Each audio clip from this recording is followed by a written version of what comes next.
Welcome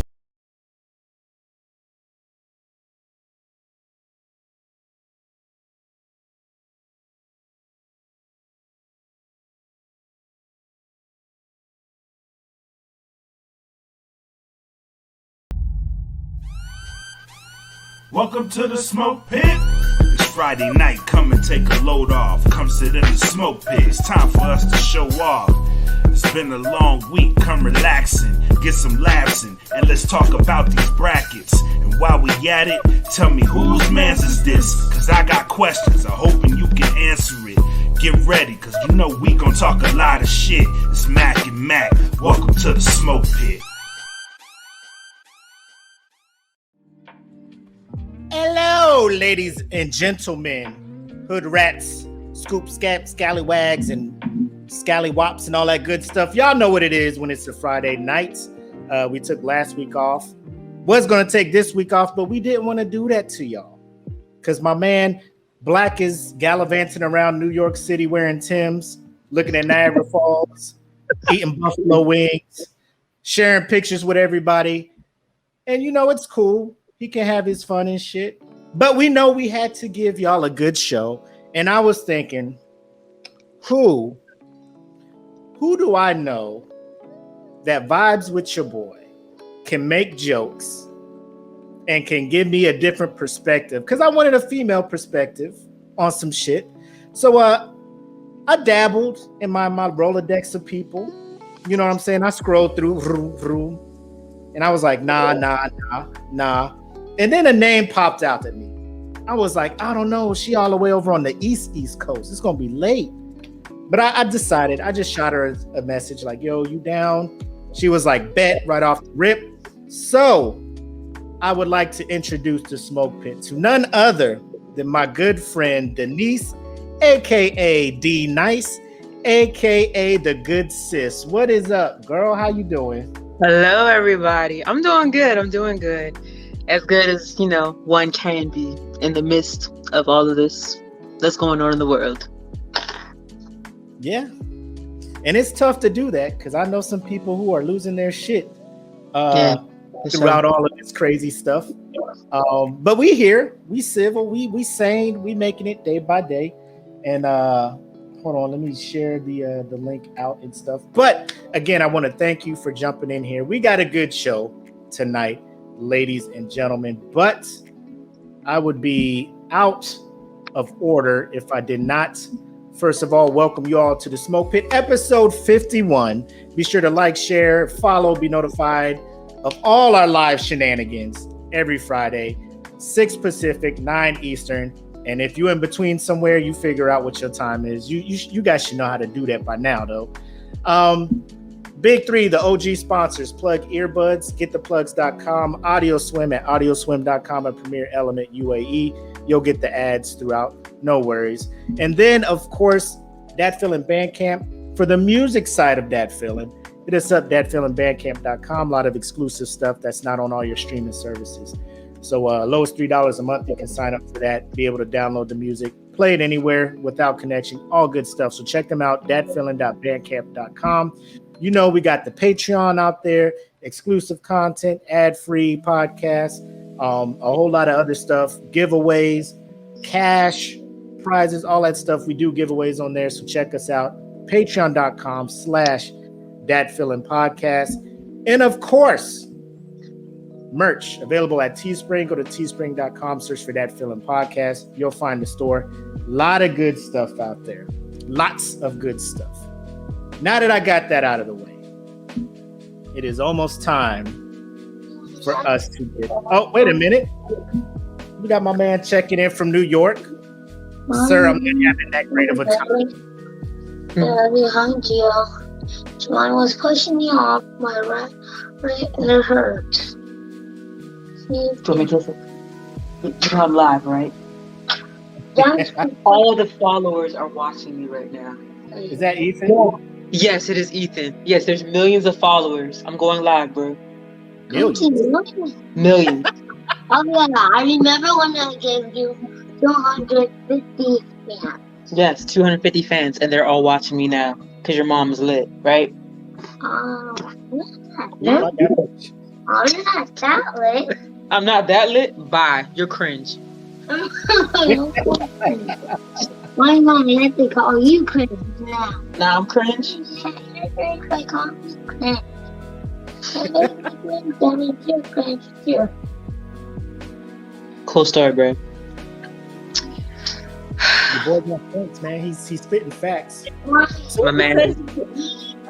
You got 250 people on your OnlyFans? Is that what he said? No, I said nothing of the sort. He said he gave me 250 fans in his world. He has a YouTube page where him and his brother have millions of followers, and they offloaded 250 of their little peasant fans upon me so I could be great. Oh, well, tell the good bro, the good little bro. Thank you. We appreciate that here at the Smoke Pit. He just stole some Cheetos and ran off. My man was scamming for snacks. He got him though, did he not? He did, because I just turned around, I saw that little hand in that Cheeto bag, and he ran off. Ran off on the plug. Cheetos is what's up. Those are my chips of choice. If I had to rank, it's gotta be the hot ones though. Oh, you fool. Full hood rat. You know the vibes. It's gotta be. You know the vibes. It's gotta be the little flaming hot joints. I haven't had like the extra flaming hot ones. Like that's on my bucket list next or whatever. But you know, like I don't want ulcers and I value my like colon and things of that nature. So I'm gonna just keep it real low key with the extra. Well, not extra, like the regular flaming hot. That's where it's at. But either like those two. I was like, you're 6. Why are you enjoying my little red snacks? I heard they don't even really be hot like that. I mean, at one point I do feel like Flamin' Hot Cheetos were hot, but they're not that hot now. So I probably need to step it up to like the extra hot ones. That'll probably just be regular hot. I mean, just give it a shot. See what happens. For sure. You know, if you don't like it, give it to the kids. That's what I do. That's how I operate around here. I know I'm gonna like it, but like if it's too hot, then I'm gonna just do like my little custom blend and get like regular Cheetos and mix it in with the hot Cheetos and mix it in with the extra hot Cheetos in a Ziploc bag and then like shake it one time for the one time or whatever, and I'm gonna eat. Oh, you cut the flaming hots? If I have to, like if the extra hot ones are too hot, I don't know if they're too hot yet. I'm about to find out. But if they are, I'm already telling you in advance how it's going down. It's going to be a mixture. It's going to be a party. It's going to be a party. Oh man, it sounds like a party. It's a party or whatever. Tuning in with us. Look at Black checking in from New York. Hey. He's not having that great of a time. Lies. I see your pictures. You out there taking the most beautiful pictures in Niagara Fall and everything, bro. We saw you out there with Dipset.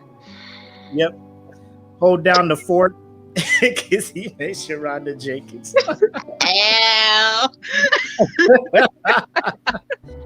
And then Calvin checking in. White cheddar popcorn and flaming hot Cheetos. Y'all need to, you know what? He's not lying.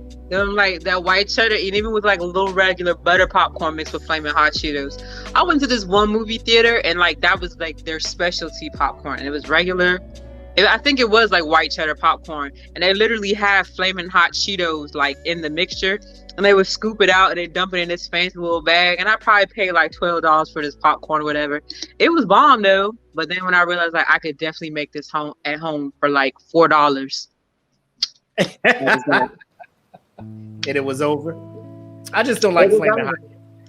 I don't know why. What did flaming hot do to you? It don't taste good. Like why? So your whole thing is Cheetos. You're supposed to be tasting like cheese out here in these streets, right? First of all, Cheetos isn't even made with real cheese. I know, but it's supposed to be tasting like cheese. Okay. So why you not talking about flaming hot Cheetos? Like there's no cheese flavor, and flaming hot ain't even flaming hot. Like what is this?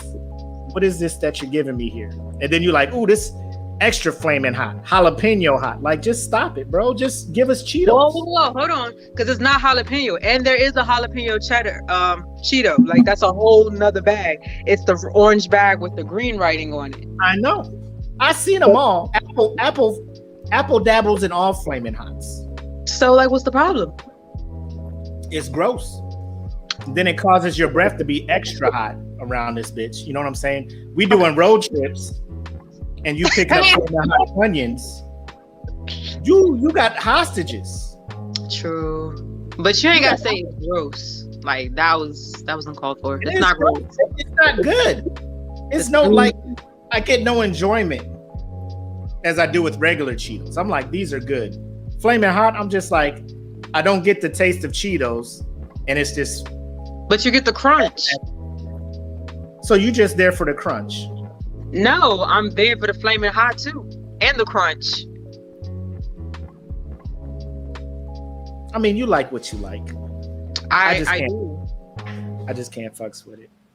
And I could like first, Naked and Afraid or whatever. I fucks with some Flaming Hot Cheetos, but like if I got options, I can't. But I heard you throw some shade at Dipset.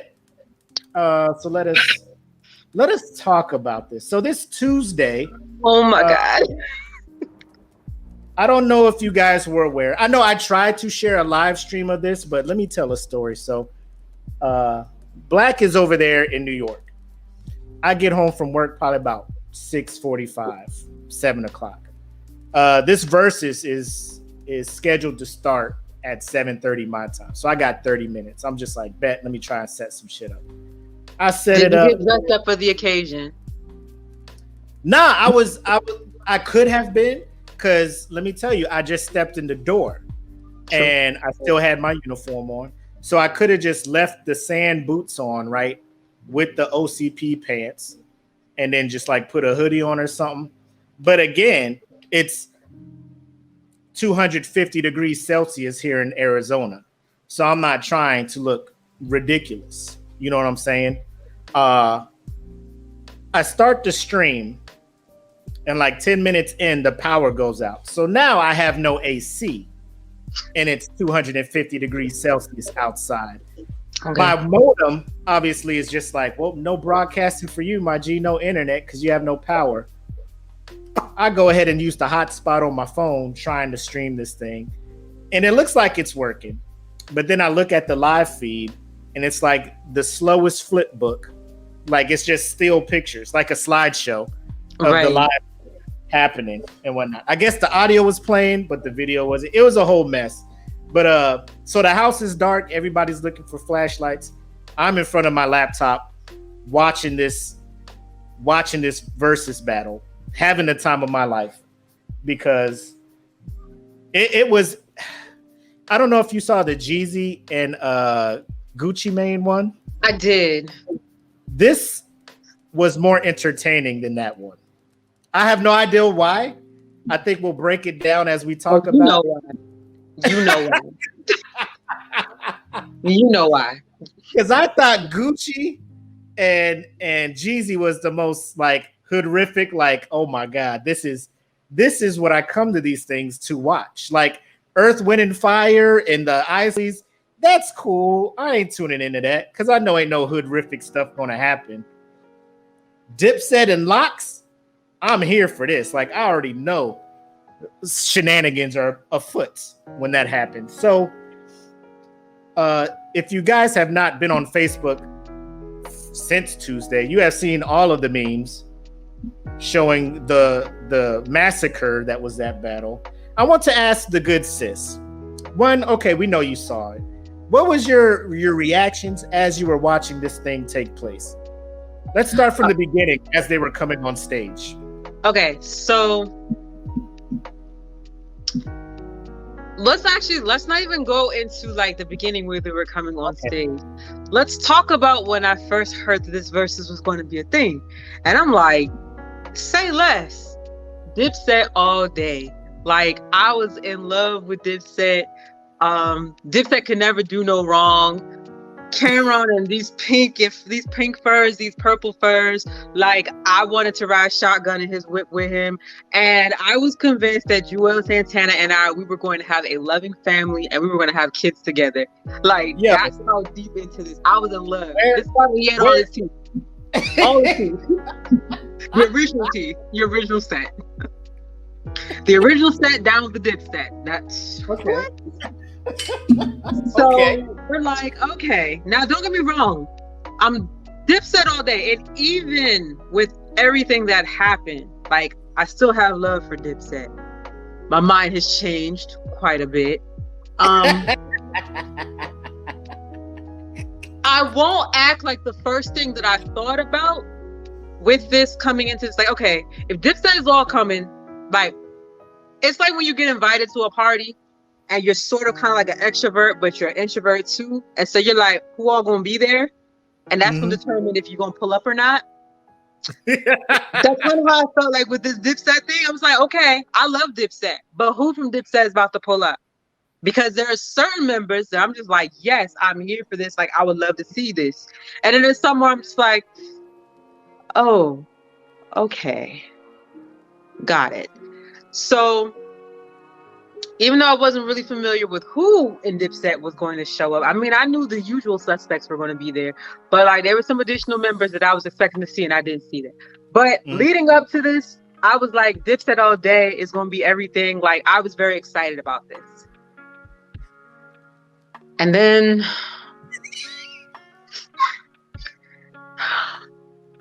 we got to the day. And in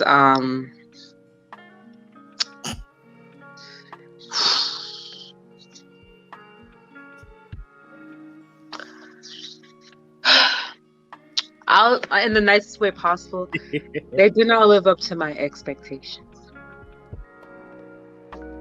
I was confused. I was confusion. Did you think? Because you, I don't know why your expectations were so high for Dipset. Like, because you know what I'm on? Like, my expectations were high for Dipset because when I'm seeing this versus, what I'm thinking is like 05, 04, 05, 06 Dipset. And don't get me wrong, it was fuckery then too. But I'm feeling like y'all are old now. So like y'all been in the business. So at this point, like, you should be more organized. Like, I'm rooting for you. I feel like Tyra Banks. How dare you? How dare you? We were rooting for you. We were all rooting for you. That's how I felt. I will say, I too had a moment where I was like, Dipset is them dudes. Like, they could not miss. They had what I considered at that time listening to them. I was like, bro, this is an anthem. This is a hit. This is a hit. This is a hit. And everything was like a hit. Like, they could not miss. And I'll be the first to say, like, I'm going to say something very unpopular opinion. I believe, like, growing up, I thought the Lox were talented, but I really wasn't into them like that. Right. So, like, I was very biased coming into this versus because I literally was Dipset all day. That's what I grew up listening to.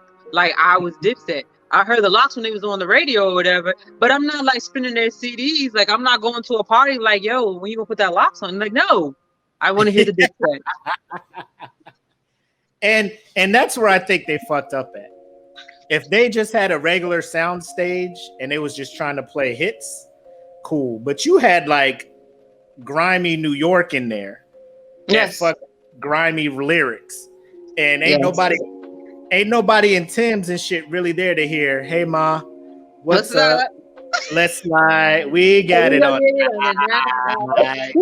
know, if the Lox come through, Jadakiss start rapping, who shot your remix and shit. I'm just like, this is what grimy New Yorkers like. You know, ain't nobody fucking with the pink fleece cam no more. No, like, it wasn't fleece. It was a fur. It was a chinchilla. My man, Jim Jones was out there with pleather pants and a wallet chain. So, like, let's get into this. Okay. Let's get into this because it took me a while to realize that he was wearing leather pants. I thought he had on like tracksuit sweatpants with like the one stripe that like the old guys be wearing, like when they be power walking in the mall. And then I was like, is that an elastic waistband? What is your wallet chain hooked up to? Is that a wallet chain? What are we doing here? Please make this make sense. And then I was wondering, like, I wonder if his shit just like unsnaps and he lets his ankles breathe like at the bottom, or if it's like a zip. Like, I didn't know what was going on. And then like it was like later on, I was like, yo, these are leather pants. Now, don't get me wrong, the weather has been exceptionally cool, but not cool enough to wear leather pants. Like, no. And then like go on stage with like Lord, I don't want to say certain things because like the viewers of your audience, I don't want to offend anybody, but like, ain't nobody gonna be offended. Talk your there's shit. mad niggas on there. Like, why are you wearing leather pants? Like, you not hot? You not hot? You not hot? And then we not gonna go like, I had to like disown Jewels after. My man got the new teeth and you disowning him? First of all, I was impressed with the new teeth because if you have been watching Love and Hip Hop, he had like a moment where he only had like the top teeth put in, but like the bottom teeth weren't there. So he was always talking like this, and like you could only sort of kind of see the top teeth, but you can see his dimples. Well, I can't really do it, but y'all know what I'm talking about. But he was intentionally like not talking a lot because he did not want to show off that bottom row. And I remember spending that whole season of Love and Hip Hop like, does he have teeth there or not? Like, is it gums? What is happening? Is there like a few teeth there? Is it railroad tracks? Is there a tooth here, a tooth there? Like, is there spacing? Is there a gap? Like, can we fit gummy worms in between the holes? Like, what is going on down there? But he was just all like, can you see my dimples? That was Jewels. So I was very, even on his wedding day, he was like that. I was so embarrassed. But we got to, Tuesday night, and I'm just like, my man's got the full set. The full set for Dipset. The full set. The full set. The full set that were not trained to remember his lyrics. That set. They downloaded the wrong songs into his dentures is what they did. They tried to download the audio into the dentures so it my man was there for his first verse and was all over the place. I was like,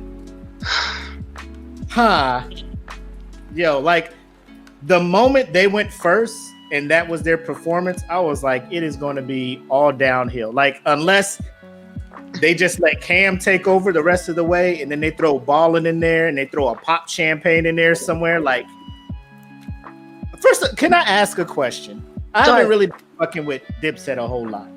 They got a dude in their crew called Freaky Zeke. Freaky Zeke, he the hype man. Why is he on stage? They needed entertainment. You saw that man didn't stop dancing for like 3, 4, 5 hours. In a gray sweatsuit that was a size too small. He was just out there. He was making me hot, popping, locking, Harlem shaking. Like, stop it. Stop it, good sir. This serve God. What is you doing? What is you doing, baby? I just want to like, there are members in groups that are just there to be hyped. And that was him. And nothing like when they were kids and they're just like, yo, let's get together. We all rap. What about Freaky? I mean, he can dance and shit for us. And then he was like, like a few ad-libs or something. Like, I mean, my brother, he's in here. He was like Flavor Flav. I mean, Flavor Flav hit you with the boy, like ad-libs. That iconic ad-libs. He don't do like no. He was there. Like the motherfucker in Saint Lunatics that had the mask. I don't even know his name, but he was just there with the fucking half mask and shit. I forget his name, but he just be in that like.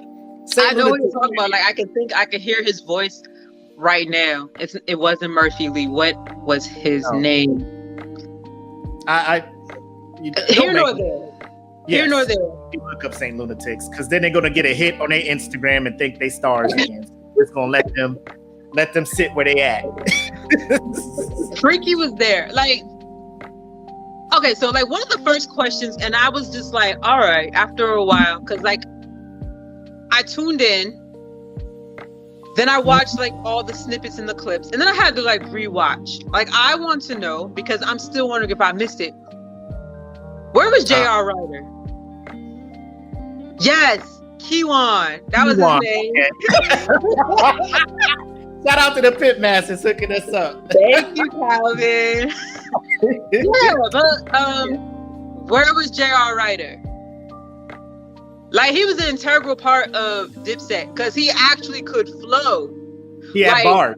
Yeah, he had bars. Like, he wasn't all like showmanship. Like, my man could spit, and that's what we needed in that versus. I mean, yes, we needed entertainment, but like Jada came to play no games. He pulled up. Styles P, he was doing his thing. Now that other one, what's his name? Sheik Of the three, he's the biggest dude, but he the worst of the three. You know what I'm saying? So they slung him a couple verses in there to make it like, hey, he's part of the group. Because he's the roadie. He carries the bags. He was here since day one. He was here since the shiny suits at Bad Boy and shit. But Bad Boy. And Jada had Tim's, and ain't none of Dipset had Tim's. I was like, Dipset already losing. Because Joel's came out there. He had a do-rag, a fitted, a bandana tied around the do-rag, a big-ass jacket on, 2 visors, 3 jackets, 4 t-shirts, 55 chains, a pair of jeans, skinny jeans at that. All he had to do was come out with the thick, extra thick bandana tie. You know what I'm saying? That was it. It was just... And all 33 teeth. All 33 of them. Bro. And they put the... I guess they looked at the audience. They was like, we here, this New York. These motherfuckers want to hear. And I give them points for actually just coming out with the music and knowing all their lyrics. Yeah. Dip came out there rapping over actual... Like, they had a 6-disc CD changer, and they just picked a song off their CD. It wasn't a 6-disc CD changer. Somebody was on the iPod, the original one, version 1, the one that came out in 2004, and they were just hitting the wheel trying to find the track. And if you were going to do that, I needed that version of Dipset to pull up to this versus. If you're going to pull out the archaic iPod to play the music, I need that version of Dipset to come and perform this music. I don't need new school Dipset with retro, archaic, vintage shit going on in the background that literally nobody asked for. I was sitting there, I was like, they losing bad. Like, they waited till the end to play the Dipset anthem, which is like I love that song and whatnot. But we should have started with that. That should have started this whole thing off. Like, to me, it bothered me because there were like so many hits that they could have pulled out of their bag. And then like you're missing key players of Dipset. They're not on stage. And then let's keep it a buck. Like, y'all dudes is like 58 years old now. And so it's just like it's real cringy. And then it's like you're also kind of like dressing sort of kind of like the era where you were like at your biggest, but you're trying to infuse it with like what's going on right now, but you're also a senior citizen, so the vibe it's cringe. #cringe. Jim Jones, I couldn't fuck with it. Like, even when he brought Ballin' out, I was just like, it don't hit the same, bro. Like, it doesn't. It sounds corny now. And his hang time is not long enough for him to be singing that song. Like, I mean, I kind of appreciate that he brought like the braids or whatever, but his hang time was like real slight, like minimal. Like, why? So Massey is in here. He's saying the Locks won because Jada said they was winning. Track for track, it's closer than experts think. So those of you who did watch it, I want to know, because I think they went 20. Was it 20 rounds? It was supposed to be 20 rounds, and for some reason, I feel like for how long that lasted, I feel like they went beyond 20. But it could have been all the talking that was going on and all the we're about to shut this down if y'all don't get it together. My question is this, and it goes back to what you said earlier. Why was there so many people on the stage, bro? Why was there so like the locks came up there? It was 3 motherfuckers. Like there's 3 members of the locks, 3 locks. They was setting up beach chairs. They had a dude up there with no shirt on, and they was all like, "Yo, everybody, like only rappers on the stage, only artists on the stage. We are gonna we're gonna not do this if people don't get off the stage." Right. And the one dude without a shirt that came up with Dipset was just standing there looking around like, I'm like, my God, they're talking to you. Yes. You. They sit up there like, these guys better get off the stage, man, or we ain't gonna have a show. Like, my guy with no shirt, you. Like, just because you standing still don't mean they're not gonna see you. It's not. He hit the mannequin challenge. He's like, they can't see me. The roach challenge, like the roach technique is not happening, bro. Like, I see you, big dude with no shirt. Like, get off the stage, my G. What is this? Who are you? What? Yes. Who are you? What is this? Literally. Yo, they came out there behind, like, it's like Olympics and shit, man. Like, their form was not good. Like, they could have did everything. Their appearance, or what is it? Like, whatever food challenge. Like, the food could probably taste good as shit, but if it looks trash, like, you came up there with 80 people, bro. Like, who's rapping? They didn't rehearse. It was so disorganized. It was like, oh my God. What that felt like is when somebody like pushed a button for their retirement, and now like the last day of them being in service has come, and it's like, hey y'all, so I'm about to leave out, like I'm about to retire after 26 years and I want to have a ceremony or whatever. Can we just go to the vehicle bay real quick or whatever? We'll just get together real quick and, you know, we'll do some things and then like that'll be that or whatever. But I mean, that's what I felt like. And you're just like, okay. They knew about this battle though. Right. Like you've been advertising, you've been talking about it. Jim Jones been on IG nonstop. So it's like you knew that this was coming, and then like for all of that to happen and for it to be so chaotic and unorganized, and then y'all come and say, "Oh, by the way, we're doing a tour." A what? Like, are y'all gonna practice for that, or y'all just gonna keep going up? Every city, okay, this the venue, bet. The show starts at 8. Our tour bus is gonna pull up at 7:45. We're gonna say our prayer at 7:57, and we're gonna smoke our weed, and then we're gonna walk out and start the set at 8:13. I need some dry run. At least show up 2 hours before the show, like how they do a sound check. Like awards banquets. They just like, hey, all award nominees just show up 2 hours early so we can show you where to sit. Yeah. At least get presence, get familiar with the venue. Make sure your iPod version 1 actually works. Make sure that we have vintage cords that connect. Make sure your wheel turns like it's supposed to. Like, don't get me started. It was bad. So before we move to the next topic, we had a podcast that ended up not being posted a while back because my hard drive shut down. And it was, remember the verses we were hyped for? And they were teasing us. They were teasing us. Bobby Valentino and Pleasure P. Bobby B and Pleasure P. Remember that was supposed to be a verses for us. I do. I do. No. So I want to bring that back up and present this to the Pitmasters as well. If that verses comes to fruition, do you still think Pleasure P can beat Bobby Valentino? We'll give them 15 tracks. And he can't use Pretty Ricky shit. He got to use all Pleasure P shit. Okay. We talked about this. The problem with this is neither one of them have 15 tracks to go in for. You're not going to get, like, we're not going to negate this. We're not going to negate this, Willie. Like, no. There's not 15 tracks between the two of them to go head to head. Okay? We got the wee. Like, that's a feature. You can't use that. You can't use that. I'm just saying. So all he can do is turn the page and then be anonymous and tell somebody to slow down. Bro, he got Tell Me. He got Gangsta Love. Look, y'all gonna quit acting like Bobby Valentino's first album did not have hits.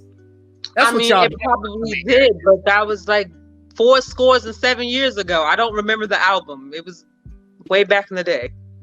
And Pleasure P's was yesterday?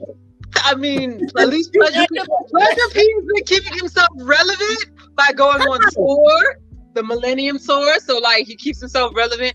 And he's on Love and Hip Hop, fighting with Scallywags. But I still say neither one of them have 15 hits between the two of them to go hit for, like, it'll be like 5 versus 5. Maybe. And at the end of the day, I'm still staying with where I stand. I'm still going to stand where I stand with this. I don't want to see this versus. Nobody asked for it. You ain't tuning in? Nobody. No. You gonna sit there and lie to me? You gonna lie to me, Denise? I know you. I know you. I'm not tuning in on the live version of it. Now, when they're taking clips and they're gonna infuse that into a Love and Hip Hop like storyline, then then I'll be there. Cause I love my hood rat stuff. But am I gonna sit there and log into Versus live? A live stream. See, Pleasure P, the most slept on R&B artist of all time. He said, you hear that? Of all time.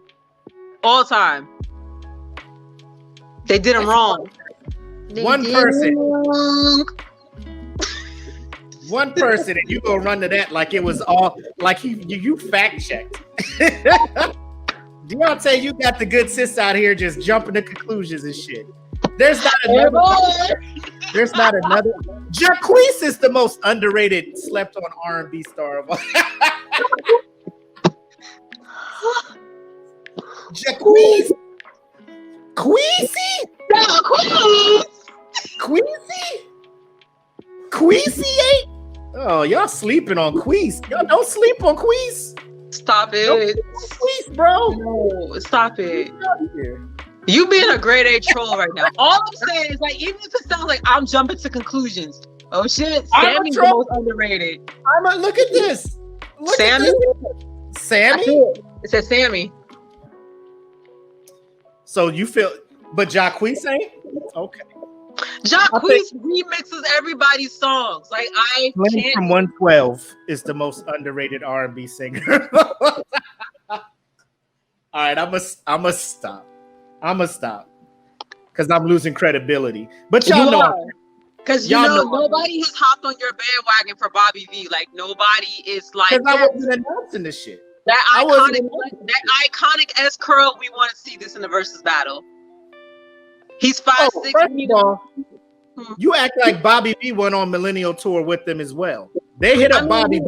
I went to the show. I was there. But like Bobby V only got to sing like 2 songs. And he had like his live band, and his live band like they threw off the vibe. And then he was like old, and he was like a little bit offbeat. And then like he wasn't even staying with his track while he was like jumping around. Neither was you Santana, but you all about Dipset still. But here's the problem. I just told you. I disowned Jewels. Like, Jewels could never be my imaginary baby daddy ever in life again. Like, I want to slap 19-year-old me for thinking that Jewels and I should have been a thing. I want to slap me. I want to go back in the past and slap me. Because this crackhead that he evolved to, sis, what was you thinking? What was you thinking? The Locks look like they've been taking care of themselves. I'm just saying. This is true. And like, I feel like I gained a whole new respect for the Locks, for like their stage presence and like just their performance, everything. It was really dope. And there's a lot of things where I realized, like, as you get older, there's some things that you kind of slept on when you were younger. And then like, as you get older, you can appreciate that. So like, I can definitely appreciate the Locks. Dipset was a disappointment. However, It should have actually been if Dipset had just came prepared, it honestly would have been a very dope matchup. Yes. It would have been, but it was just like too much hood antics. It was very obvious that they didn't prepare. It's like they woke up, smoked their weed, and then like the Palm Pilot went off. Like, oh shit, we got a verses to do. And then for y'all to end this and be like, oh, we're going on a tour. Why? Who asked for that? You wouldn't go like, see at Dipset. This point, everybody will want to see the locks. They don't want to see Dipset if y'all can't like get it together. And then let's get into Cameron trying to freestyle and everybody booing him. Let's get into that. Ain't nobody trying to hear ooey gooey, computers putin, tooly tooly. Holy I got moly. the dooley dooley. It's a holy moly. I'm screaming sholy sholy. I'm in my bag now. I'm like, you following up Kisses bars with this? Come on. But like, bro. what's crazy? But like, that just goes to show, like, when you think about like going back when like both sets were like heavy in rotation, like their music was just like so different. No, that freestyle did not help. Like that freestyle that he tried to do, Cameron, I didn't even realize that he was trying to freestyle. Like I was like, is he doing spoken word? What is happening here? And then everybody's like booing him, and I'm just like, I don't know what's happening. What's going on, Cam? And then he just like play the next song, and I was just like, oh, he was trying to rap. Oh God. Oh and like, to be real, unpopular opinion, I can't really say that I ever felt in my life that Cameron was a real rapper. No. Like, he made stuff rhyme, and he had great stage presence. Yep. And like his antics, like it got you high. It was fitting for that. He was real Harlem. He was real Harlem with his shit. Like he was a real Harlem, but he wasn't a like lyricist. Dame but Dash, he was Harlem. Like Dame Dash, like, bro, this is me. You just mad because this is my life, bro. Like, and I'm a rap. I'm gonna do what I do. This is what I do. Who fucks with it, and y'all mad because people fucks with it. And I'm just like, I like that fucking swag he got. You know what I'm saying? Wearing pink fur in a pink Range Rover. You know what I'm saying? Like shit that dudes was not thinking was hard at the time. Like he made it hard. Wearing pink Timbs with the pink, bro. People were like, yo, pink shit, this pink shit is tough. He made grown men think that pink was the tough shit, you know? Yeah, he did. Looking for pink. Like, I'm like, what is y'all? That's Hollywood shit, bro. Don't come to Eglin. Don't come to the NCO club and pink him. Don't. Like, cause he do it. You can't. That's him though. Like, but I will always give, you know what? I'm going to say something. And like, I don't want the world to be like, yo, what? Like, when I think of Cameron now, like just in this moment, I think of Soulja Boy and his antics. Now? Right. And I think like someone's like, maybe like Cameron crawled so Soulja Boy could run. Am I wrong? Cameron crawled so Soulja Boy could run. Or walk, whatever. Message. So I mean, I will always respect him, and I'm going to give him his flowers because he was dope for that era. And like even now, like his business acumen outside of this verses or whatever, it seems pretty. I mean, it's got some hood tendencies to it or whatever, but it's like hood polished. It works for him. He's still out here making money or whatever. Like he's still doing good. Like for what it's worth, Camp is the only one out of Dipset who is not completely like falling off. Right. Like Jim Jones, I mean, he's putting out music, and truth be told, I feel like Jim Jones has gotten better over the years. But then, you know, you got like your little housing incident, you know, your house getting foreclosed, and your girl is proposing to you, and she still won't marry you, and we're like 20 years later. So like things are not really looking too good for you, bro. And then you got Jewels, who just, I don't know, lean, crack, whatever it was, took out his whole teeth, the bottom row of teeth, in and out of jail. It's just like he fell off so much. And then there's like, Cam is like the only one that like keeps it together. Like Cam is literally the glue. He keeps it together. I feel like Cam is just like still holding on to them because those were like his day ones. And it's like, I don't want to quite let them go. But I wonder if all Meek Mills and he's Jay-Z. all of them. It's like he's Jay-Z and the rest of him is Meek Mills, and he's just like, we all grew up and shit. I can't let y'all go, you know, like it's okay. Come along, guys. You can guys come on this one or whatever. You can fuck up this bag for me. Come on, guys. Like, I want to know what that talk was like, that debrief. When that versus happened, after it was over, I want to know what the debrief was. Nah. It was no.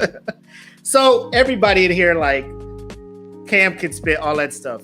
Okay, like he has some albums, like Purple Haze. I like that. Like, he did have some trash ass songs on Purple Haze. It wasn't like a no skip album. But let's be honest. His beats, his production. Where are y'all? Thank you. That will bolster my argument with Caitlyn between Kanye West and Dr. Dre, like who's the best producer or whatnot. But where are y'all seriously going to try and put Cam on your top MCs list of all time? Where is he? Is he above Jadakiss? Because if y'all say Cam is better than Jadakiss, God bless you. You know what I'm saying? That's all I'm gonna say. You know, bless his heart. Bless your heart is all I'm gonna say. Bless his little sweet potato heart. That's the one that needs to be blessed. All right, let's go to our next topic. So there was a music festival in Miami. I think Rolling Loud. Yes. And DaBaby was steady making headlines throughout that whole festival. One show, I think it was probably the same show that we're gonna talk about, but somebody threw a shoe at his ass. He hit him with the quick you know what I'm saying? Duck, bob weave. Hit him with that George Bush, you know, the dodge the shoe shit real quick. Pop back up, see what's happening. See if another shoe is coming, because usually they come in pairs. You know what I'm saying? So right. He was quick with it. But then he had a segment that he called crowd work, like trying to hype the crowd up. But what he chose to say to get the crowd excited was odd. And I quote,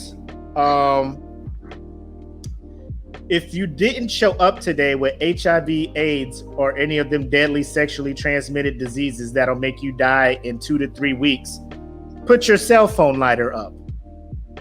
Then he said, ladies, if your pussies smell like water, put your cell phone lighter up. Then he ended it with, fellas, if you ain't sucking dick in the parking lot, put your cell phone lighter up. After he said that, because I would play the video, but I can't find it. I think whatever. But his hype man was just like, yeah, some of you dudes be sus. And I'm just like, what is the hype man doing? Like, oh, wow. Like, I don't know if DaBaby went off script and the hype man was just like, I gotta fucking yell some shit. Yeah, because some of y'all be sus out there. I don't know what to say. Like, what the fuck? Yeah, like shit. Man, what are you saying? Why are you saying this, baby? DaBaby, or is it first name Duh? Duh. It's Duh. Mr. Baby. In that moment, it was like his hype man was like, you know what? That's my rapper, and I'm gonna stick beside him. That's my rapper. I'm gonna stick beside him. I see it. I see him. That's my rapper, yo. I'm gonna stick beside him. Yep. So obviously, you say that. Nowadays, there's certain communities, groups of people you can't really fuck with. Which it should be everybody. Don't fuck with anybody. But you can't mess with the LGBT. You know what I'm saying? You can't mess with them. You cannot mess with that right now. So he said that, and now all of a sudden it's just like he starts getting feedback on the internet. People are blasting him. So then he responds, like he does an IG live video, right?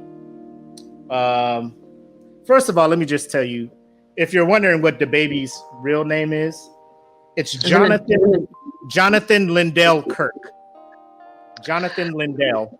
It's Lyndale for me. It's spelled Lyndal. Jonathan Lyndale. We out here. Is it Lyndale or is it Lyndle? Lyndale. I'm sounding it out. Lyndale. Because if it was Lyndle, I think they wouldn't have the A in it. It'd just be Lyndle. He black. But that don't mean anything. He's black. It doesn't mean anything. We like to throw extra letters in there and say shit is silent. That it's there, but it's not really there. Like that doesn't mean anything. It could be Lyndle. That sounds better than Lyndale. Right. So he wasn't on IG Live. He did a reel or whatever. You know, when you hold the button and it gives you like 19 video segments. He says, what I do at a live show is for the audience at the show. It'll never translate correctly to somebody looking at a little 5-6 second clip from their goddamn crib on their phone. It just don't work like that. Because regardless of what y'all motherfuckers are talking about and how the internet twisted up my motherfucking words, me and all my friends at the show, the gay ones and the straight ones, we turned the fuck up. He then goes on to say, shut the fuck up to those who weren't there and come watch me live. DaBaby also went on to say, even my gay fans don't have fucking AIDS. They don't have AIDS. My gay fans, they take care of themselves. They ain't going for that. They ain't no junkies. If I said you ain't sucking dick in the parking lot, put your cell phone light up. You know what my gay fans did? Put that motherfucking light up. He said my gay fans ain't going for that. They got class. They go to 5-star hotels if they gonna do stuff like that. They go back to the crib. They ain't trying to suck dick in parking lot.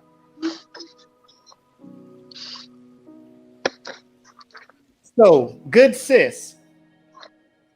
Say you're the PR person for DaBaby, right? Say you're the PR, the PR.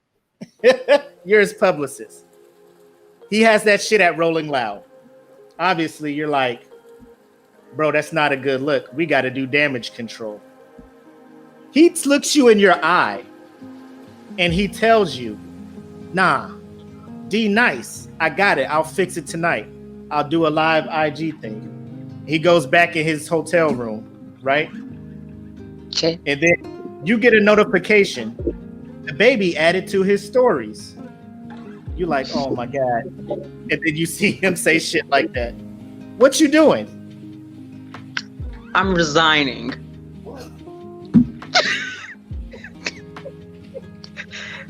The end.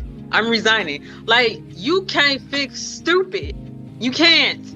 Like, no. And I'll be damned if I'm a publicist and my reputation is going to be tied up with your mess. No, I'm resigning. And I'm going to let it be known. Like, I'm not going to be flying a flag like, hey, I'm not fucking with him, but I'm going to exit stage left, and you're going to know that I'm not with him. That's not my man's.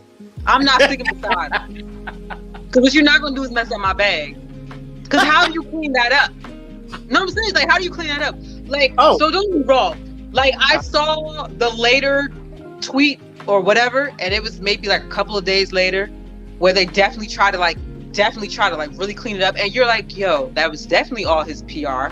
That was not him. But you are like way, way, way, way too late. You're only putting these words out here at this point because now the bag is mussed up. Mm-hmm. Like, you're getting dropped left and right. And now it's just like, yo, like, my money's disappearing. So let me say something.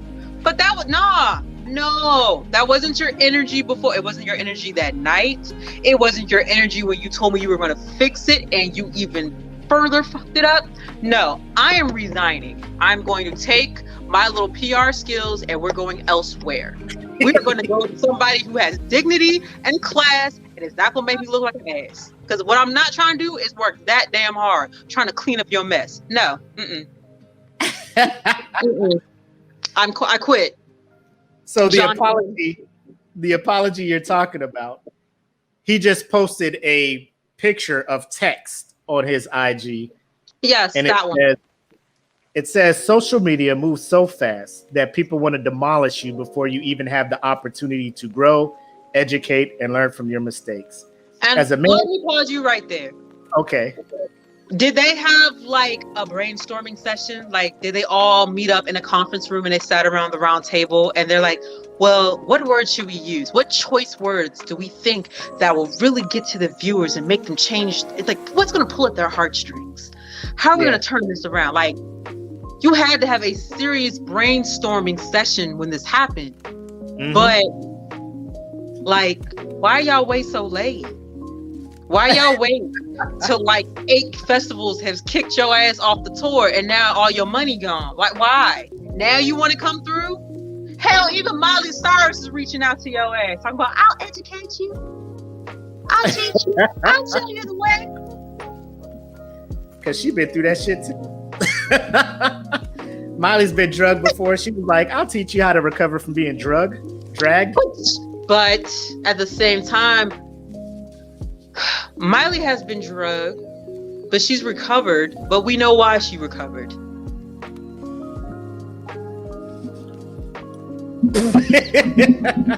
We do. But so DaBaby then says, as a man who had to make his own way from a very difficult circumstance, having people I know publicly working against me, knowing that what I needed was education on these topics and guidance has been challenging. I appreciate the many people who came to me with kindness, who reached out to me privately to offer wisdom, education, and resources. That's what I needed, and it was received. Where was that appreciation when you doubled down?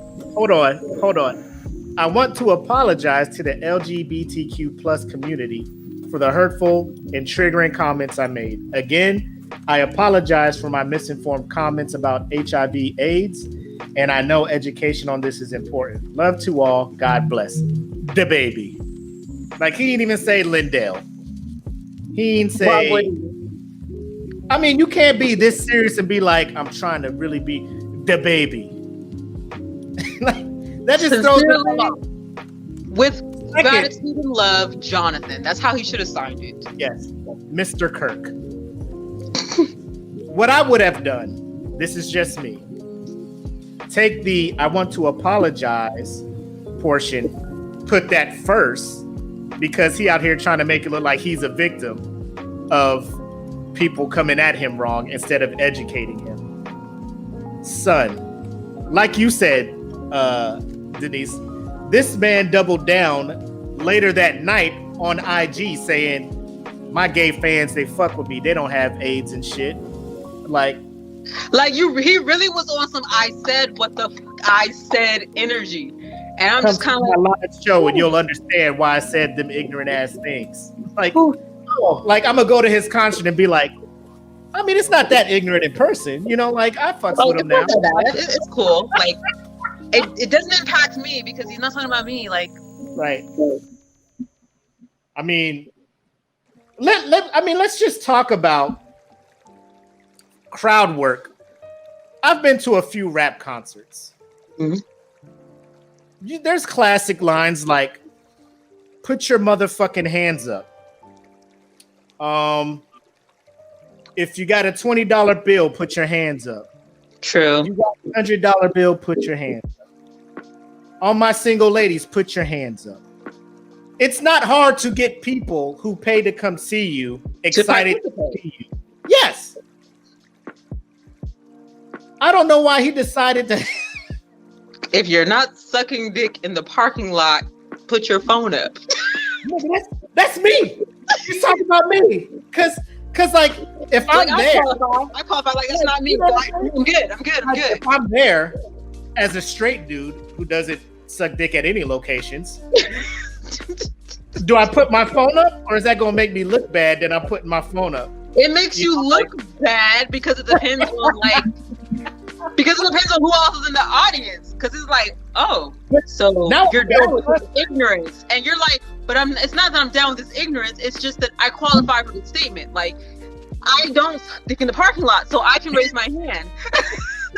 Like, I don't want people. Like, if I don't put my phone up, I don't want people to think that they can come to me after the show. I just don't want confusion. Like, now I'm fresh. Like, everybody is looking around at that point. Like, he's like, if you ain't sucking dick, put your phone up. And like, I'd be like, I don't want people looking at me thinking I suck dick in the parking lot. Therefore, DaBaby, I don't do that. DaBaby, I don't do that. Right, but you're also like, but at the same time, it's like you got to, like I'm putting my phone up, but like I just want to clarify, like I don't agree with how egregious this is sounding coming across, Right. And for those of you who are offended, like I'm so sorry that you're offended or whatever, but I just want to clarify and I just want it to be known that like I'm not in the parking lot, so like I'm gonna stick my phone up real quick, like yes, like me, okay, long enough, okay, phone down. This is just the literal sense, guys. In the literal sense, I don't suck dick in the parking lot. I'm not saying nothing's wrong with it. I'm just letting him know that I do not do that. Like, okay? I don't do that. Like, I don't partake. But it's just like, but even in that, like, people are going to be offended. Yes. And then to come on IG and just be like, my gay fans, they don't have AIDS. Like, do you not know if you have fans who have AIDS? Like, how do you know that? Like, across the world, my God. It's like are they putting out surveys before they come to the show? Like, okay, check this block if you are gay. Check this block if you've been tested for HIV or AIDS. Check this block if you're negative. Check this block if you're positive. When was the last time you had that's not happening. We're not doing surveys to come to the show. So for you to grossly generalize that your gay friends are like high class and smashing in 5-star hotels, like no, like your music appeals to like a lot of people, but let's not front, it also appeals to like hood people, and there's like hood gay people, and I guarantee you they're not in 5-star hotels away, like discreetly, like doing how does he like, why would you assume, like if I was a gay fan, like I'd be like, bro, like I'm in this Hampton Inn with my dude, you know what I'm saying? Like I'm at the Red Roof Inn, that Econo Lodge, whatever. Like, you don't know these things. I flew all the way down here. I can't afford the 5-star joint. Like, where I get my shit at, bro. Just fucking rap. Like, I came here to see you rap. I didn't come here to have you analyze my life. Bring out the Jabberwockies, man. Just do your bop song. Bring the Jabberwockies out. Let them hit their little move. You know what I'm saying? Yeah. And then let's move on. That's all we wanted to see you do. We just wanted to see you bop. We did not want to put our phones in there for anything. In there, like, ladies, if your pussy tastes like water, put your head. Nah, all the dudes looking at the females like, oh, notice you put your phone up. You know what I'm saying? Taste like water, and like that's such, like, even coming from a female, that's such an unrealistic expectation. I mean, like. Bro, he was just saying shit, bro. It's out here smelling like water. Water doesn't smell like anything. Water. What am I supposed to do? Like, his hype man is just out there. Like, Aquafina, the design. Fiji over here, sis.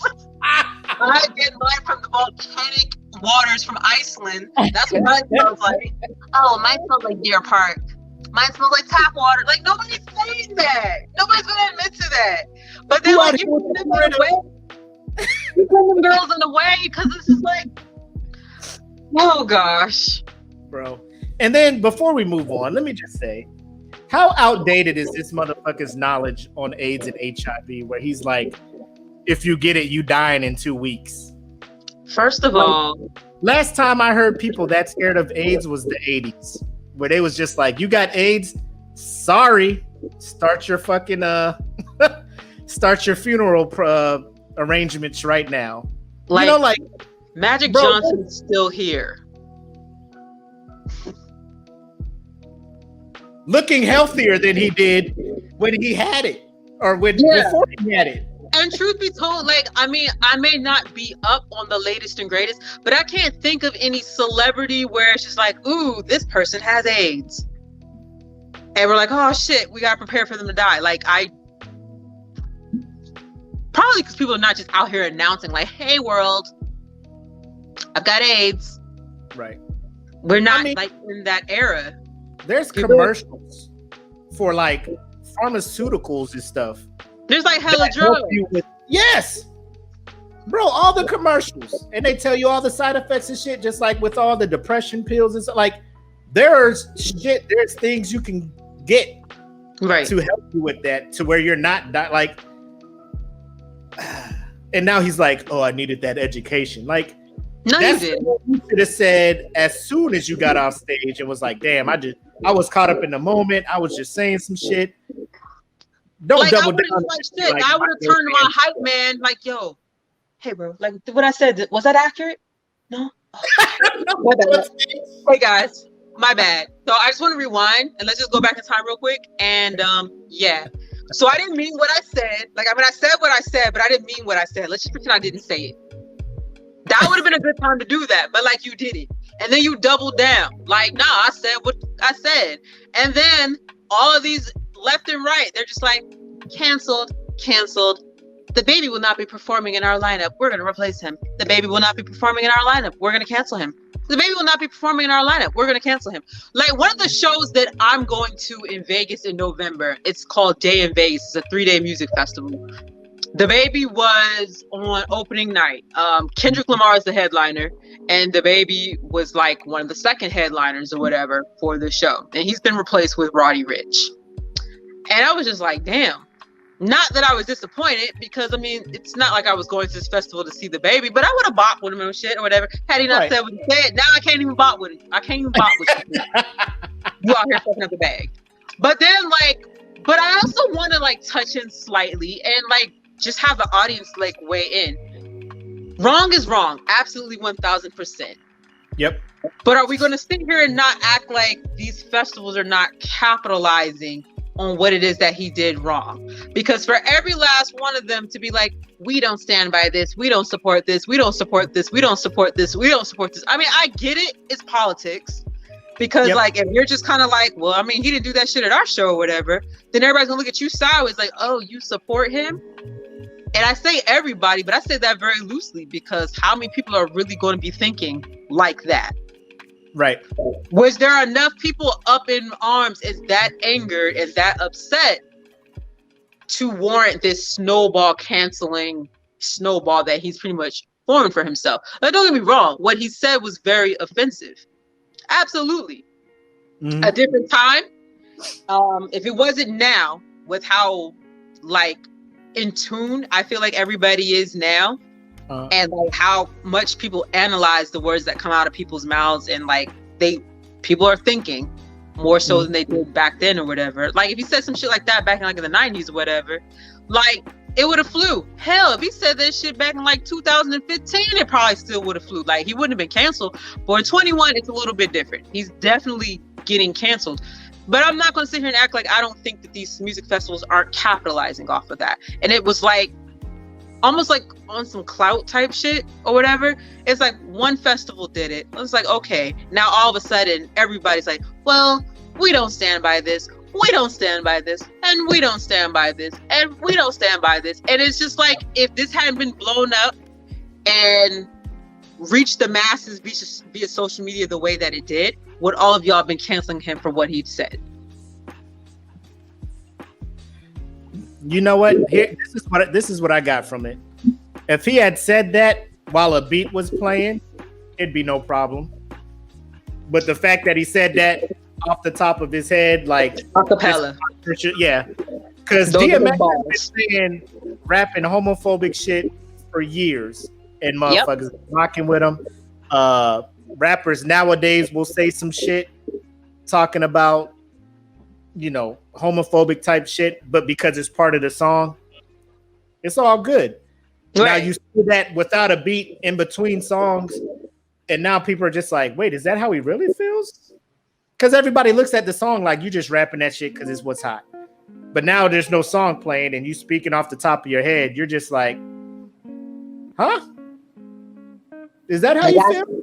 Like that's what we're doing, my guy? Like, that's what your little brain rights gather together to give you, to spit out.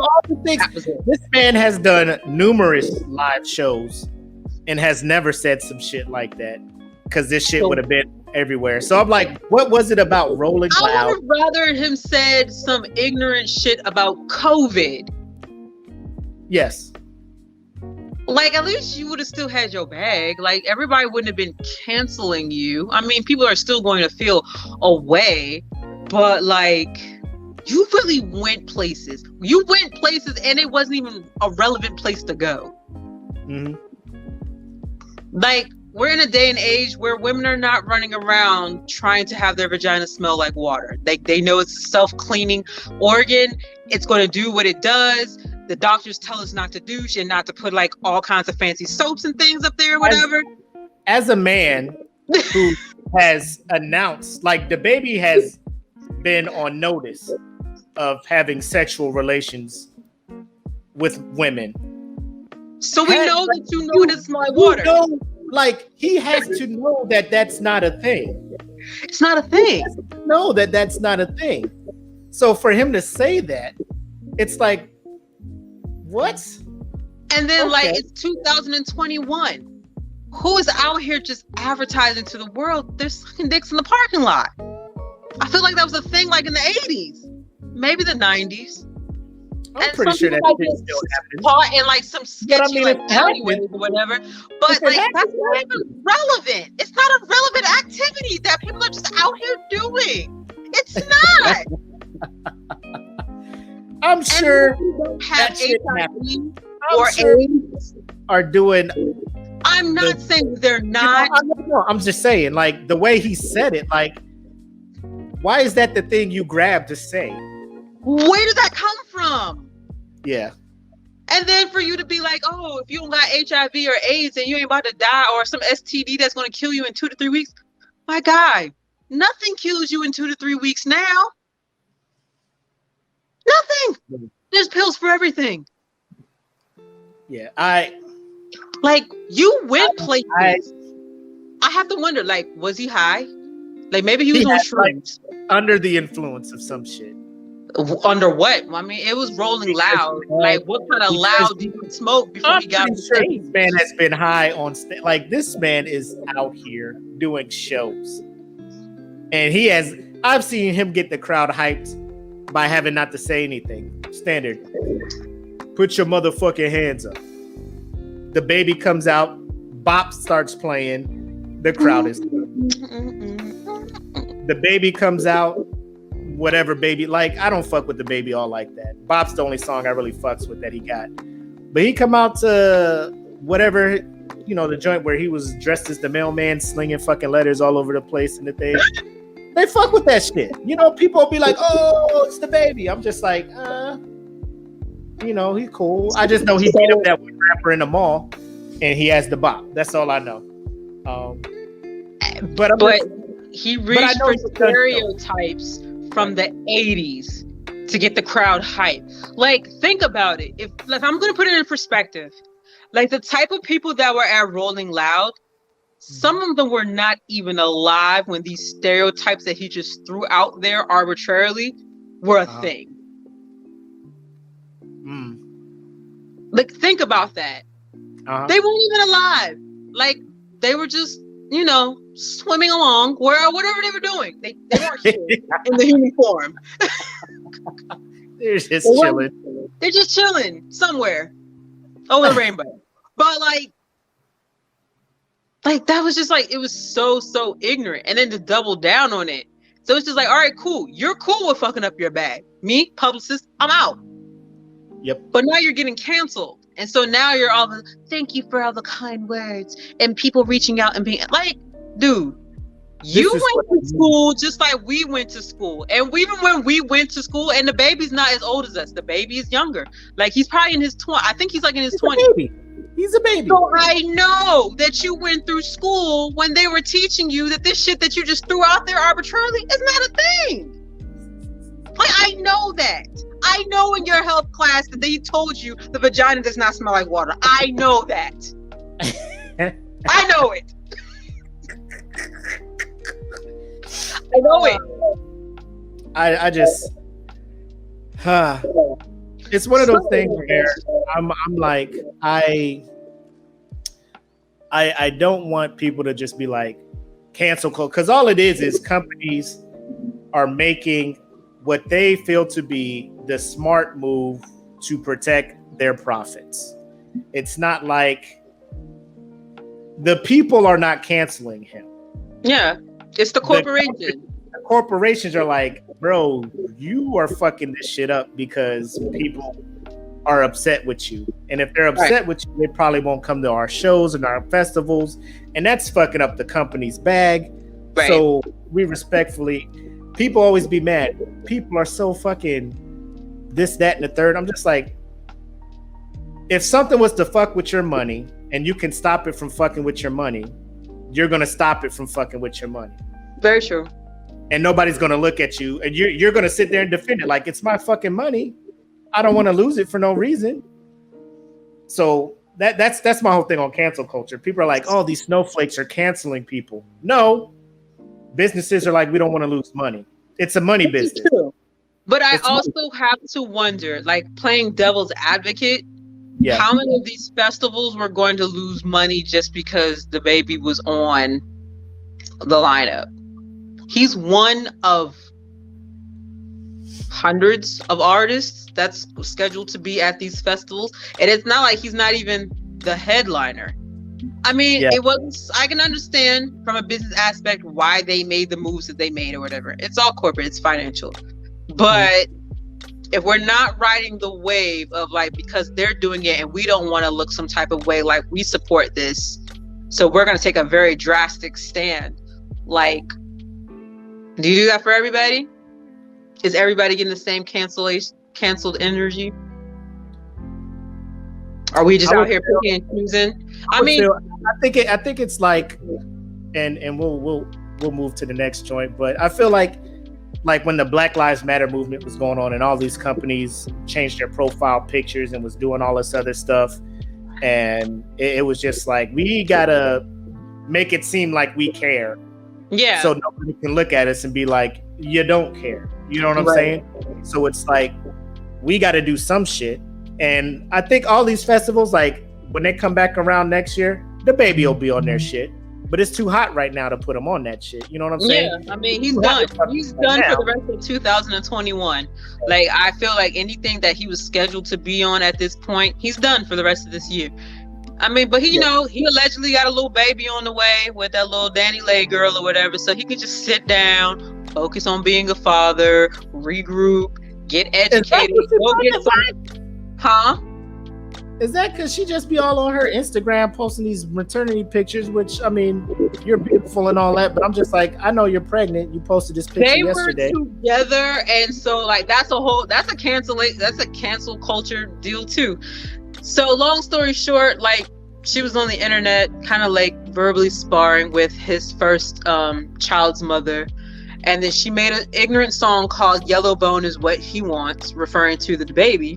And when it offended a lot of women, because it's just like, oh, that's what we're doing. And then he was like, oh, I can't get jiggy with this shit. And then he left her. And then the next thing we knew, there was these rumors that she was pregnant. And she probably was pregnant when she made this dumbass song or whatever. But now that she's about to give birth or whatever, she's just revealing to the world. Now, she has not said, she's not formally claimed him. She's dropped little hints and stuff. It's just like, well, we know that you two were together.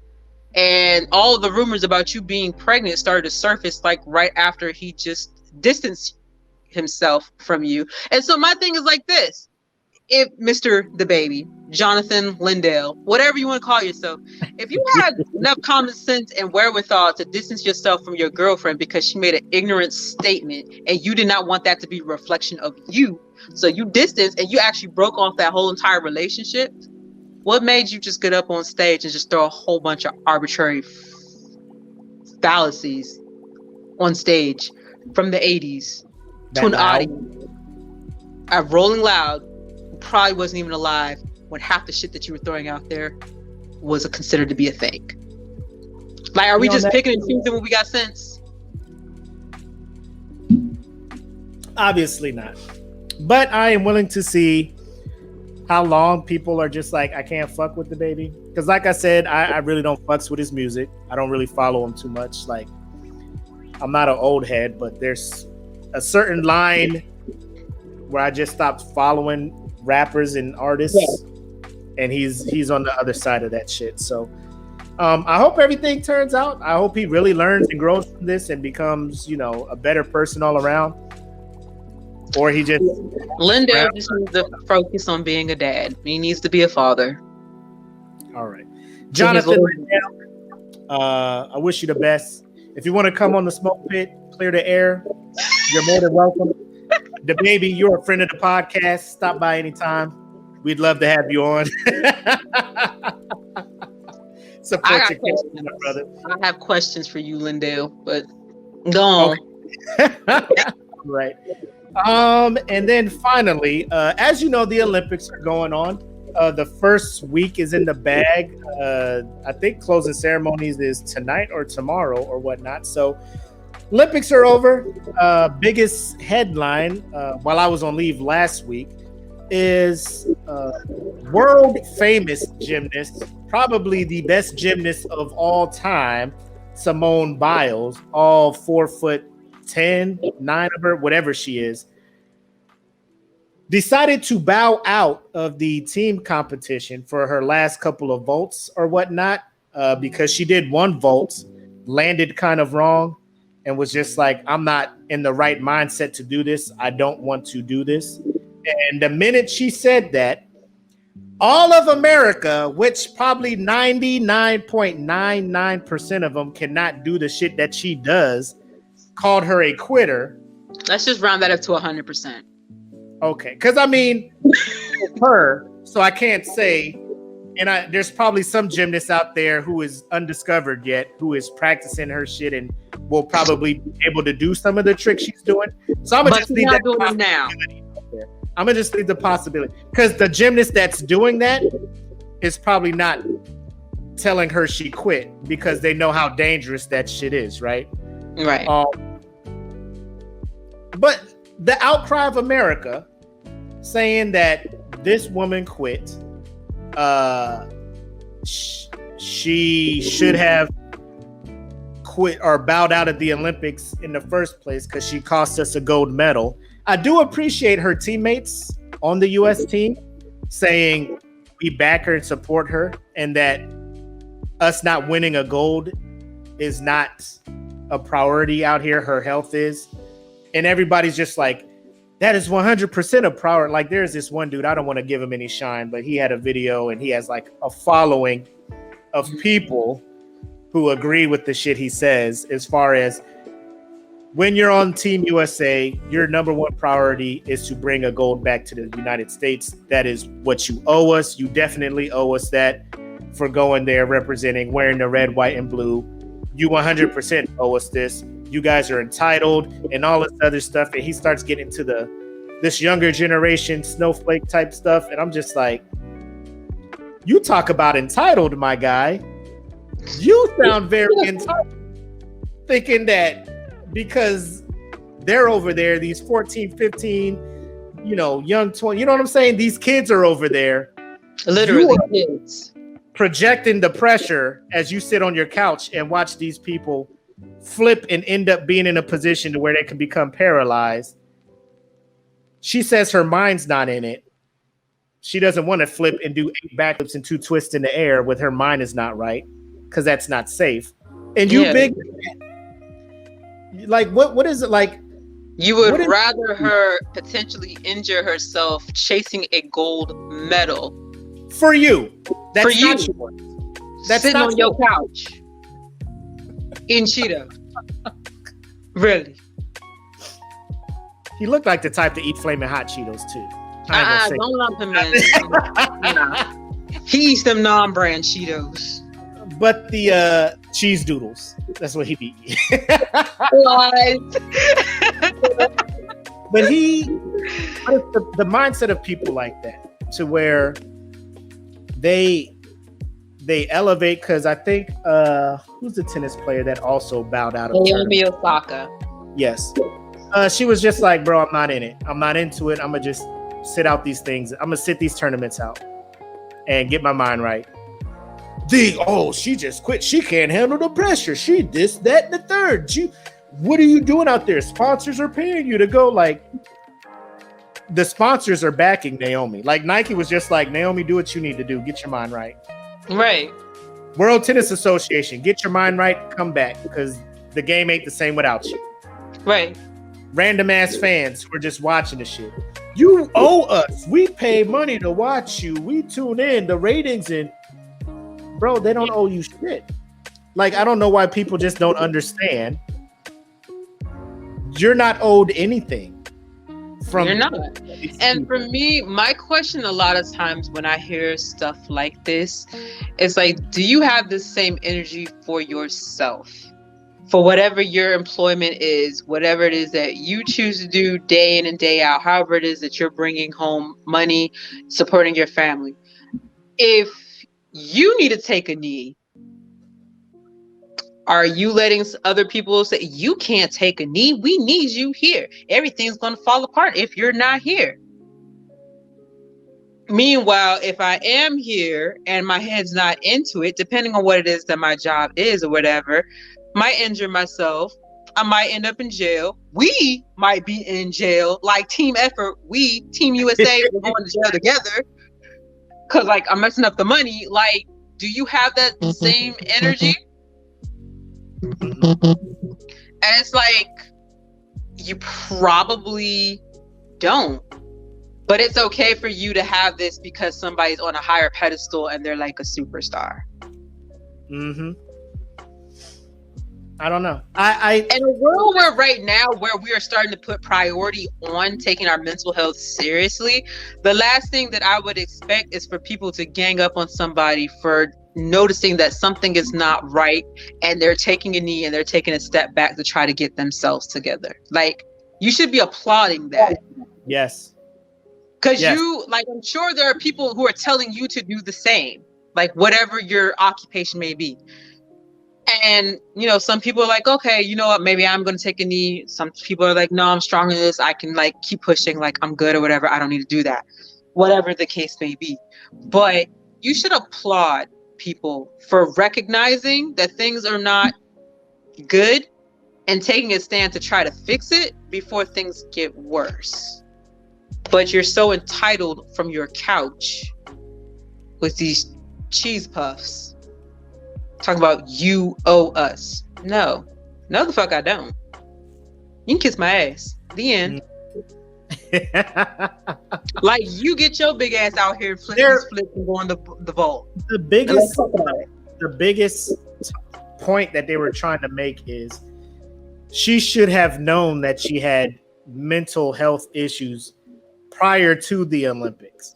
So, and that's very unfair because her aunt passed away when she got there. You don't just project that or predict in advance that, oh, somebody in my family that I'm close to is going to pass away. Now, don't get me wrong.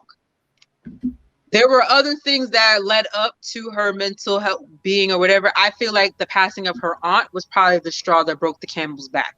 I feel like she has just been pushing and pushing and pushing along with everything that she had going on. And she's like, if I can just make it through this or whatever, like, we'll be good to go. And then, like, we can stop training and I can take my downtime and then I can, like, recuperate, refresh, and get back in the game. And I think her aunt passing away was the straw that broke the camel's back. And then I applaud her for being like, no. For, like, realizing I can't do this and it is okay for me to, like, take a step back.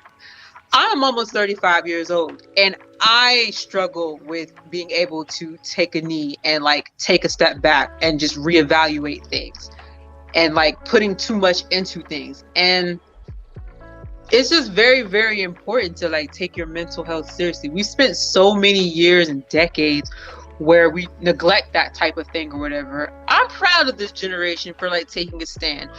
some people look at it like, oh, they're just overly sensitive. And I'm like, no, I'm not going to say they're sensitive. I'm going to say that they have the wherewithal to acknowledge what we've been pushing away in our past for years. Yes.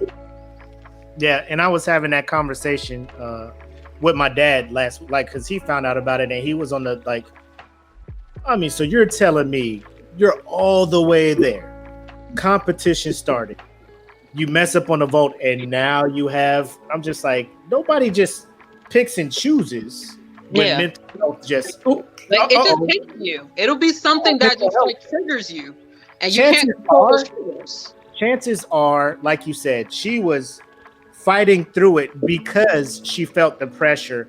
I need to bring the gold back. People are expecting me to do this. When you start putting other people in front of your own mental health and your own safety, that's a problem. So for her to figure it out then, before she really got hurt, because everybody's talking about the one gymnast back in '96 who had the broke ankle and went it anyway, and stuck or landed and got enough points for the U.S. to win the gold. Everybody's like, yeah, she's a hero. If you look at everything afterwards, she never did gymnastics again because her ankle was so messed up. She wasn't able to do any of that stuff. So her gymnastics career was cut way short. Right. And all these things, like, just because she won the gold medal for the U.S. and now that's all she's known for is like, hey, thanks for doing that in '96. And that's all people know her.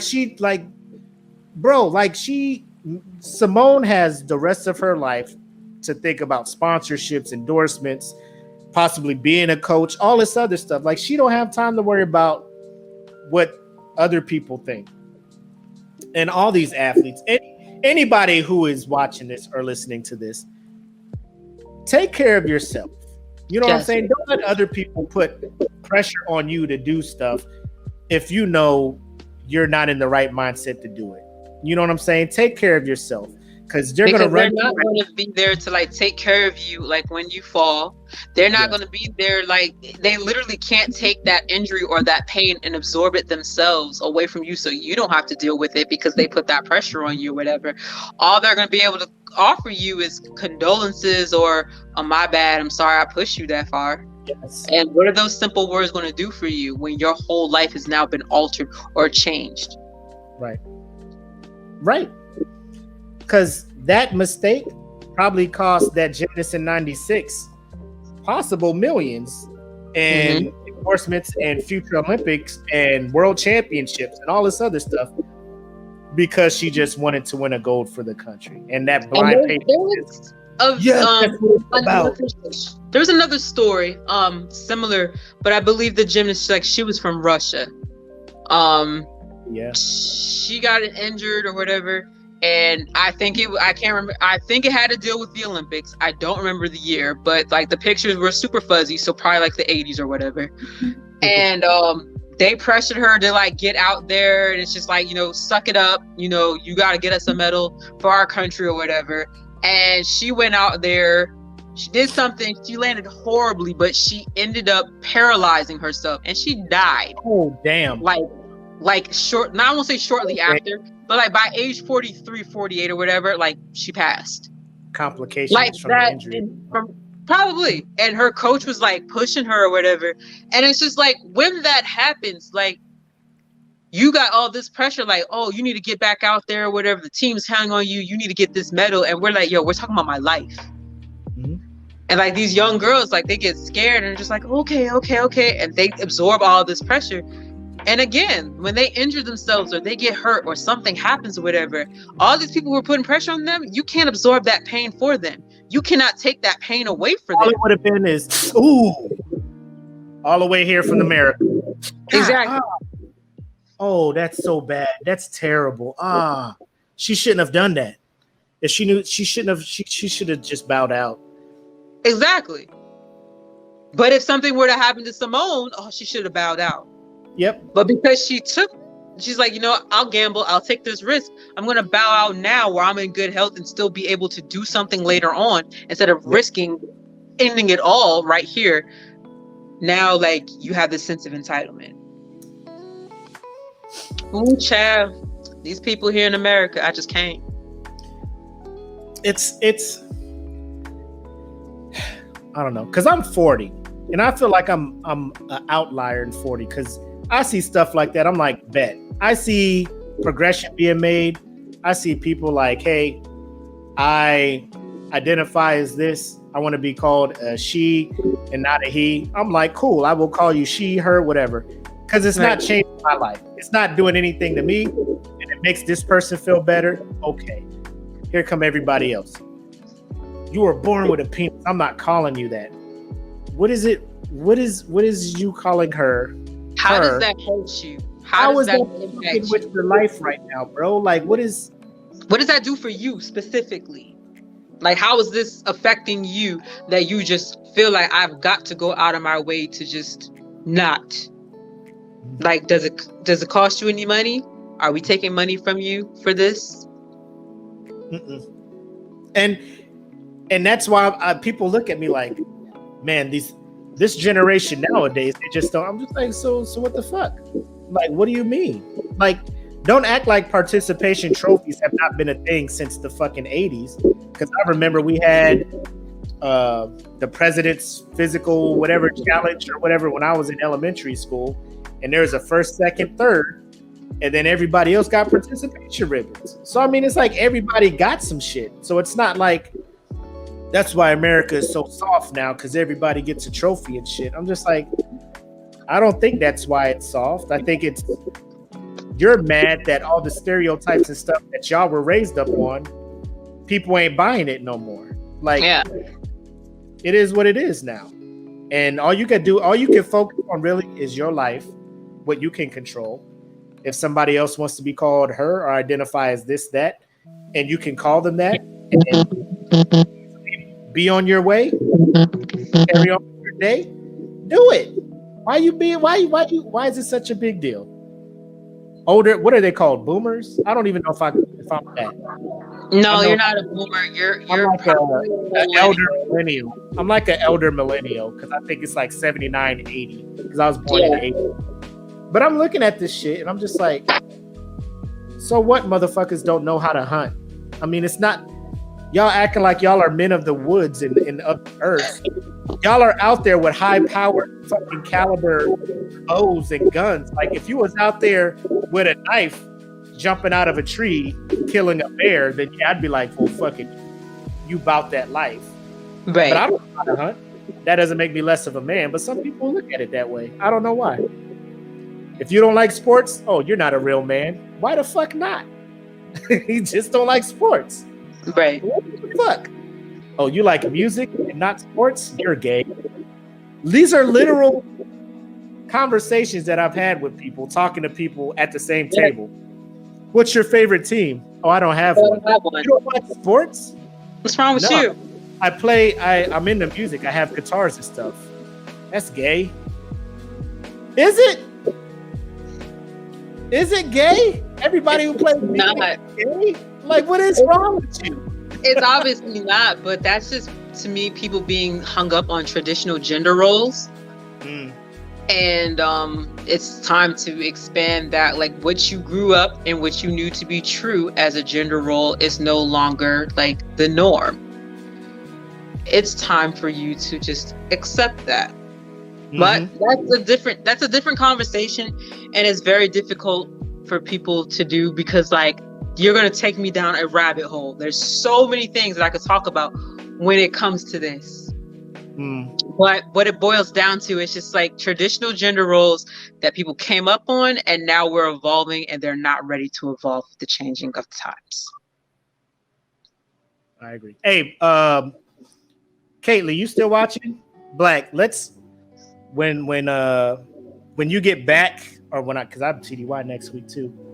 Oh, we need to have you back on the show because I would really want to dive in and talk about some serious shit like that. Because I know a lot of times we come here, we like to have fun and joke because it's the weekend and shit. But I feel like these are discussions that need to be had. You know, with all the people here and shit. So we'll probably reach out to you again to come back and talk about that because That's been something that's been bugging me. And like I talked to my dad and I started seeing it in him, and I'm just like, but you my dad, you ain't supposed to be ignorant. You know what I'm saying? Like you looked up to them like there's no way that you would think like this or whatever, like, but then you have to remind yourself to be all inclusive, like to love everybody, to not, like as long as you ain't doing me wrong, live your life, bro, sis. Live your life. It's just it's super generational, and I'm happy for this generation that they're just not abiding by the old bylaws and traditions and shit. They're just like, nah, fuck that. This is fucked up. Right. And it started, I think, the big awakening, the great awakening, or what the resurgence of this shit was all the shit that happened last year with the Black Lives Matter thing. Like people are just like, you know what? This shit is happening. When it wasn't just black people speaking up on it, everybody was coming out, shutting down whole blocks of metropolises and shit. Like it's just, thank you guys. Yes. Now I'm just like, you guys came out here for me and my people, my community. I'm here for your community as well. You know what I'm saying? Like fucking, and it's for anybody, because up in Mesa, there was a white dude who was shot by a cop for no reason. You know, I'm just like, bro, we should be out here for him too. Like, it's not just me. Like, I will march for this motherfucker too. Like, wrong is wrong. I'm glad people are starting to speak out and be like, that is fucking wrong. That's wrong. You can't say that shit because that's fucked up. Like, freedom of speech, yeah, you're not going to jail, but you are not free from the consequences of the shit you say freely. You know? You ain't in jail, but you ain't making this bag, baby. Or I'm sorry, Lyndale. You know what I'm saying? Like, freedom of speech, bro. Nobody's locking you up. Police ain't coming to you. But your bag is fucked. That's consequences. People just need to know that. There's repercussions for every decision and action that you take. So think wisely. Some of these repercussions may not come to fruition right then and there. It might come to fruition later on down the line. It might be a secondary or tertiary side effect of what it is that you chose to do. But there's a repercussion for every decision that you make. Facts. That is a message from the Good Sis. The Good Sis. The Good Sis. Did you copyright that yet? You need to go ahead and get that copyrighted. No, the Good Sis was already a thing prior to me adopting it. I just like talking about myself in the third person and referring to myself as the Good Sis. I was like, man, she got a whole moniker and everything. She next level. No, that was a popular thing. Like, a lot of women were referring to themselves as like the Good Sis, the Good Sis this, the Good Sis that. And I was like, well, I'm a good sis, so I'm the Good Sis too. And now I'm like the only good sis. Like, I'm the consistent good sis. I'm a good sis. Let me get in on this. So now we get to our section of the podcast where we just have our final thoughts and stuff. So anything you want to share or say or get off your chest, this is your opportunity to do so.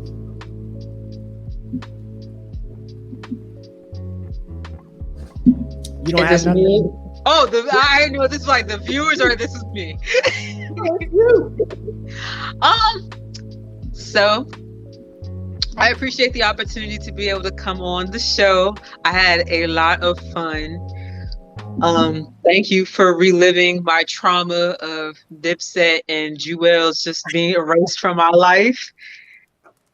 Thank you for allowing me the platform to share my hurt, my trauma, my pain, my distaste for what happened, all of that. And yeah, just thank you. I had fun. I really did. And I would totally love to do this again.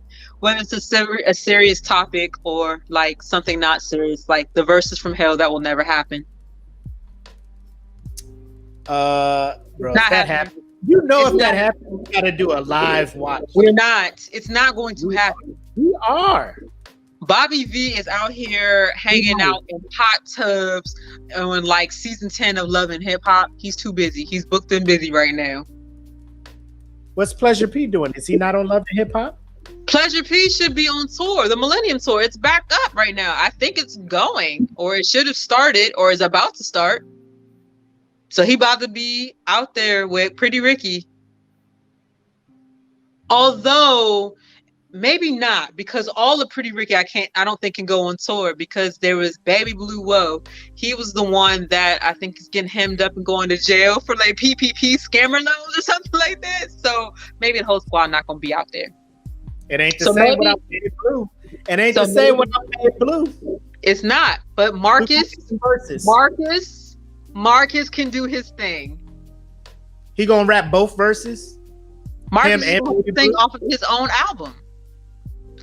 Boyfriend number 2. Ladies and gentlemen, that further lets me know that Bobby Valentino would win this verse of 9 hits. It's not 9 hits. Rounds. We going 9. It's gonna be 5. I'm giving it 5 rounds. I'm giving it 5. That's it.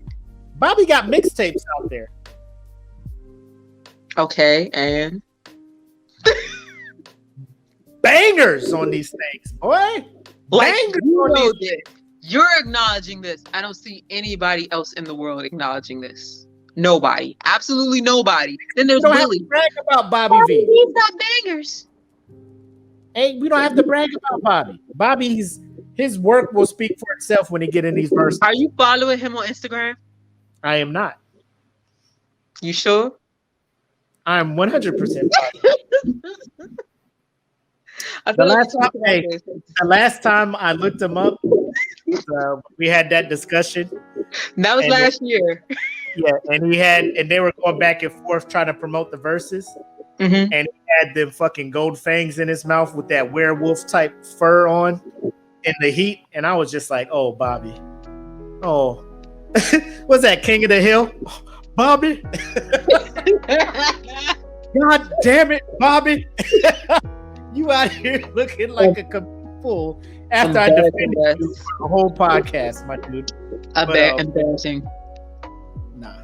I really do appreciate you jumping on here and hanging out. I know it's getting late there, but we will try to for sure reach out to you more often, because I know I was planning on wanting to do a separate podcast, just me and you, but like I am super busy with all this other shit. But I want to sit down and have you involved, because I feel, and if Kaylee is still watching, you could probably do a show yourself. We'll help you out with all the shit. I'm just saying.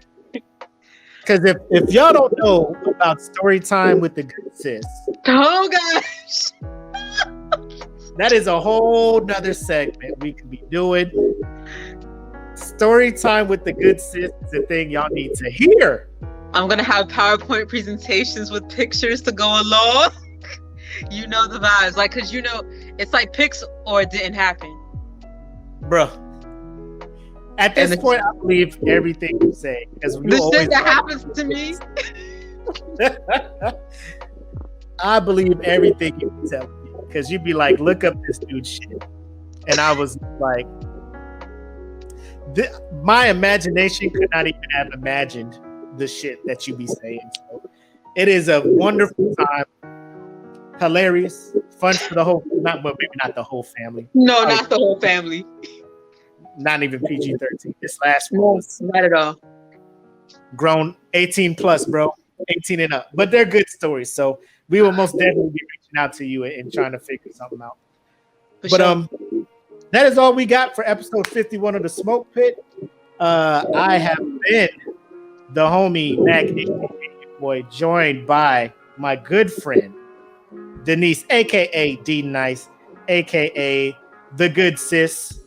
And we appreciate you guys tuning in and chilling with us, man. Y'all have a great night. Be easy.